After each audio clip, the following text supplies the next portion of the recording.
Les Juifs du monde ont reçu cette déclaration de reprise des relations entre le Maroc et Israël avec beaucoup de joie. C'est un moment tant attendu depuis la fermeture du bureau de liaison entre le Maroc et Israël. Le Maroc a toujours eu une place spéciale en Israël et chez les Juifs du monde entier. Et pour cela, c'était une grande liesse générale. Aussi, les Marocains juifs ont toujours tenu à ce que ce cordon ombilical qui lie cette communauté à son pays d'origine soit minutieusement entretenu et soigneusement préservé. Il n'y a donc rien d'étonnant de constater des scènes de joie et de liesse spontanée chez les membres de cette communauté le jour de l'annonce de la reprise des relations. Effectivement, je suis en train de mettre en place une section de l'association d'amitié Israël-Maroc à Rabat. En fondant l'association d'amitié Israël-Maroc en 1996, le but était d'œuvrer dans le domaine de la paix. Aussi, j'ai travaillé sur le rapprochement des peuples marocains et israéliens dans plusieurs domaines.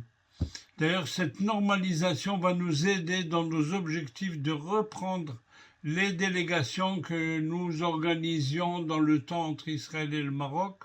Dans ce sens, nous avons envisagé d'organiser des délégations scientifiques, culturelles, sportives et associatives d'Israël vers le Maroc et aussi du Maroc vers Israël afin de créer des espaces d'échange entre les Marocains et les Israéliens.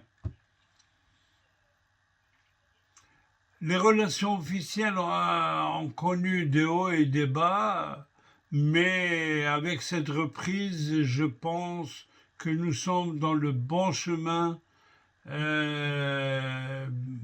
pour suivre à la lettre ce qui a été dit par Sa Majesté Mohammed VI, que Dieu le protège, pour une reprise de relations entre les deux pays et que ce soit une fois pour toutes. J'opterai pour deux villes. Ma ville natale, qui est Casablanca, ma ville de cœur, et là où je passe beaucoup de temps chaque année, et Dakhla, que je viens de visiter cette année, une ville qui m'a fasciné et que j'ai tenu à visiter suite à la reconnaissance de la marocanité du Sahara. D'ailleurs, j'ai organisé des conférences un peu partout dans le monde. Et voilà. Bon, il ne faut pas se fier à ce genre de provocation. La meilleure réponse à ces bassesses est le travail. La caravane doit continuer sa trajectoire. La décision américaine en reconnaissant la souveraineté du Maroc sur le Sahara a enragé nos voisins et je pense que ce n'est que le début d'autres provocations. Mais bon, il faut continuer la route. Bon, les relations diplomatiques entre Israël et le Maroc sont reprises. J'ai même rencontré l'ambassadeur d'Israël à Rabat. Mais aussi, il y a des mémorandums qui ont été signés. Il s'agit du mémorandum sur l'exemption des formalités de visa, on verra bien, pour les détenteurs de passeports diplomatiques déjà, et puis ce qui facilitera les déplacements officiels. Le mémorandum d'entente dans le domaine de l'aviation civile qui permettra d'assurer des vols directs entre les deux pays. Moi-même, quand j'ai habité Israël, il y a eu des fois qu'il m'a fallu 18 heures pour arriver au Maroc ou pour revenir du Maroc vers Israël. J'espère que ces vols directs vont tout régler en 5 heures et 5 heures et demie de vol.